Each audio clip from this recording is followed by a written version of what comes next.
And we're now getting some breaking news. This is regarding the U.S. takeover of Venezuela. Now, Donald Trump's big warning to Venezuelan vice president: behave or face worse than Maduro. Warning from Trump. Trump says that if Venezuela doesn't behave, it will strike again. That's the warning from the United States president to Venezuela Vice President Delcy Rodriguez, who is all set to take over as Maduro has been held in U.S. jail.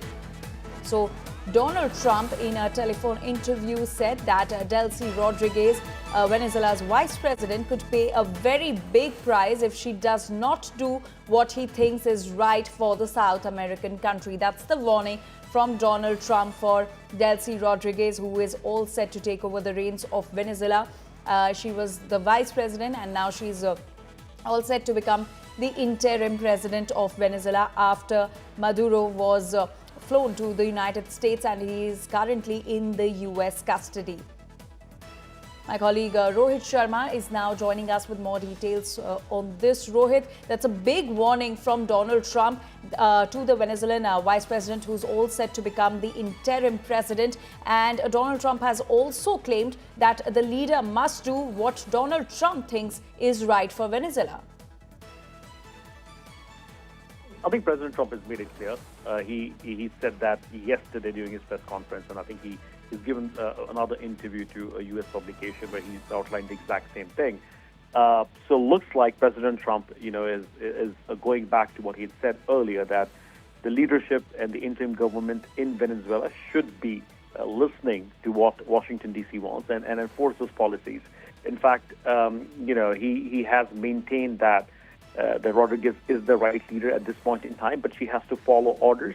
And I think, it is not surprising that he would put her on notice, because the reason Maduro was removed was because he was not, coordinating with the U.S.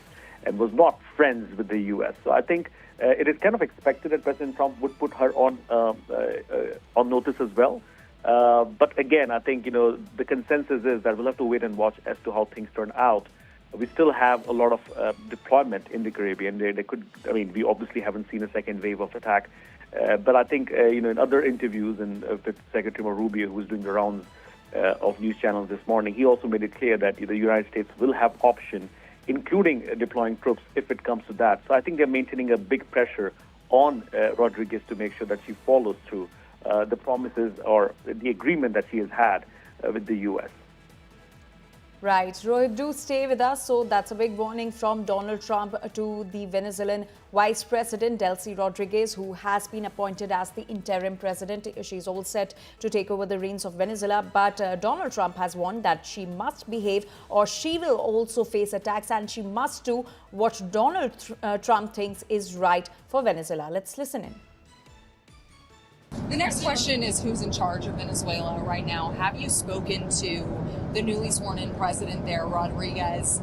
And what are your thoughts on the entire situation? You said the U.S. would run Venezuela. We're dealing with the people. We're dealing with the people that just got sworn in.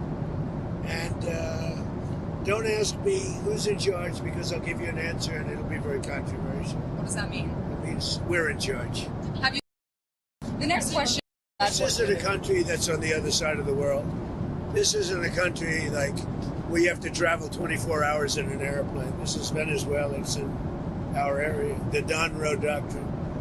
So is that what you would say, that we're in the business of nation building now? We're in the business of having countries around us that are viable and successful, and where the oil is allowed to freely come out, because that's good. It gets the prices down. That's good for our country.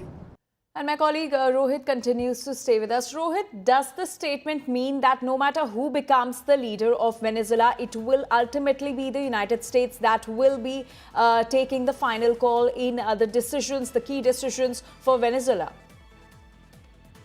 Pretty much. I think that's what the President said. He said, don't ask me about that, because it could be controversial, because he wanted to avoid what you just asked me, is, whoever is in charge going forward will have to understand that the U.S. is going to essentially decide the policy, right? Which is what Secretary Rubio also said this morning in another interview. He said we'll be running the policy, which means, what Venezuela should be doing and things like what comes next, right? I think President Trump's made it clear that the Western Hemisphere belongs to the U.S. They do not want any influence from the Chinese or the Russians.